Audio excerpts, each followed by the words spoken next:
ایک دفعہ رسول صلی اللہ علیہ وآلہ وسلم اپنے صحابہ اکرام رضی اللہ تعالیٰ عنہ کے پاس کھڑے تھے، اور تب رسول صلی اللہ علیہ وآلہ وسلم کے پاس کچھ قیدی آئے۔ ان قیدیوں میں سے انہوں نے ایک عورت کو دیکھا جو پاگلوں کی طرح کسی کو تلاش کر رہی تھی اور رو رہی تھی، اور اچانک اس عورت کو قیدیوں میں سے بچہ مل گیا۔ وہ بچہ اس عورت کا تھا، اور جب اس نے اپنے بچے کو ڈھونڈ لیا تو اس عورت نے اپنے بچے کو سینے سے لگا لیا۔ تب رسول صلی اللہ علیہ وآلہ وسلم نے صحابہ اکرام سے فرمایا، کیا تم میں سے کسی کو لگتا ہے کہ یہ عورت اپنے بچے کو نقصان پہنچائے گی؟ کیا تم میں سے کسی کو لگتا ہے کہ یہ عورت اپنے بچے کو آگ میں پھینک دے گی؟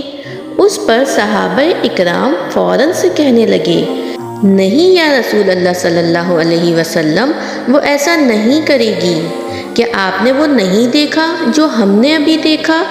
وہ عورت کیسے اپنے بچے کو دیوانوں کی طرح کب سے ڈھونڈ رہی تھی، اور جیسے ہی اسے اس کا بچہ ملا اس نے اس بچے کو اپنے سینے سے لگا لیا۔ اور پھر رسول صلی اللہ علیہ وآلہ وسلم نے فرمایا کہ اللہ تعالیٰ تم میں سے ہر ایک سے اس سے زیادہ محبت کرنے والا اور رحم کرنے والا ہے جتنا ایک ماں اپنے بچے سے کرتی ہے۔ اس حدیث میں ہم سب کے لیے سب سے بڑا سبق یہ ہے کہ جب ایک ماں اپنے بچے کو نقصان نہیں پہنچا سکتی تو پھر ہم کیسے سوچ سکتے ہیں کہ اللہ کے فیصلے ہمارے لیے برے ہیں۔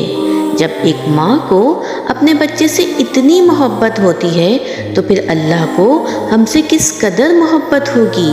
اب یہاں ہمیں خود سے یہ سوال کرنا ہے کہ ہم اللہ کو کس انداز سے دیکھتے ہیں۔ کیا ہم اپنے اللہ کو رحیم سمجھتے ہیں، یا پھر ہم اللہ کو انتقام لینے والا رب سمجھتے ہیں؟ ہماری اسی سوچ سے تو ہماری زندگیاں بدلتی ہیں۔ جب ہم اللہ کو رحیم جاننے لگتے ہیں تو پھر ہمیں ہماری آزمائشیں اللہ کی طرف سے سزا نہیں لگتی۔ جب ہم اللہ کو محبت کرنے والا جاننے لگتے ہیں تو پھر ہمیں اللہ کے فیصلے تکلیف نہیں دیتے، اور نہ ہی پھر ہمارے ذہن میں یہ وسوسے آتے ہیں کہ اللہ ہم سے پیار نہیں کرتا۔ ہم جس انداز سے اللہ کو دیکھتے ہیں اس کا سب سے زیادہ اثر ہماری عبادتوں پہ پڑتا ہے، اور جب ہم اللہ کو محبت کی نظر سے دیکھتے ہیں تو پھر ہمیں ہماری عبادتوں میں بھی مزہ آنے لگتا ہے۔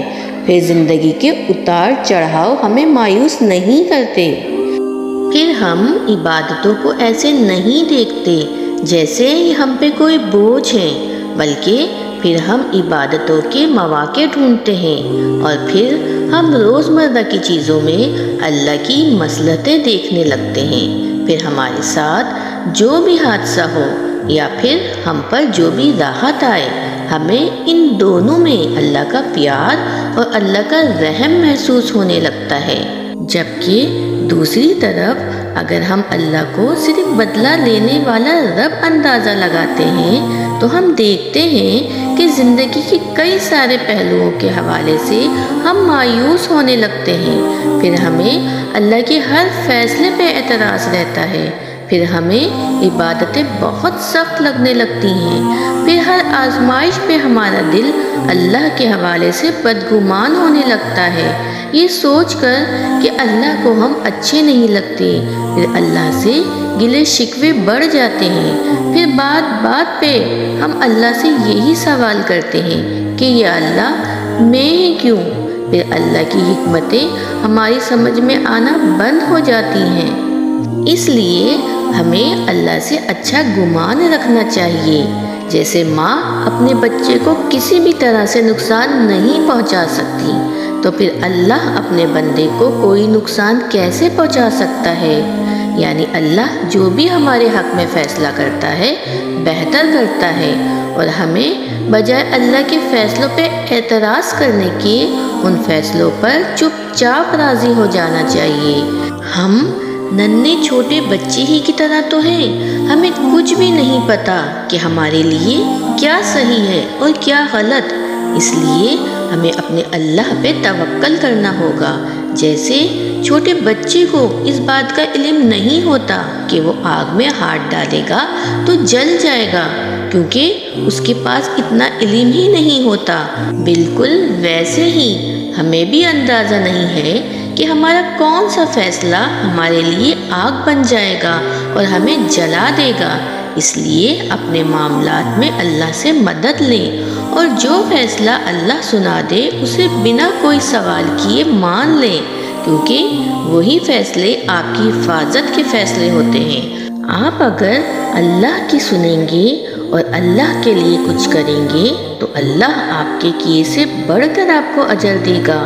بس کبھی بھی ضد نہ کریں اور کبھی بھی غلط راستہ نہ چنیں۔ جیسے اللہ آپ سے محبت کرتا ہے ویسے ہی آپ بھی اللہ سے محبت کریں، اور محبت کا سب سے پہلا قدم یقین ہوتا ہے، اور بے شک اللہ سے بڑھ کر کوئی بھی یقین کے قابل نہیں۔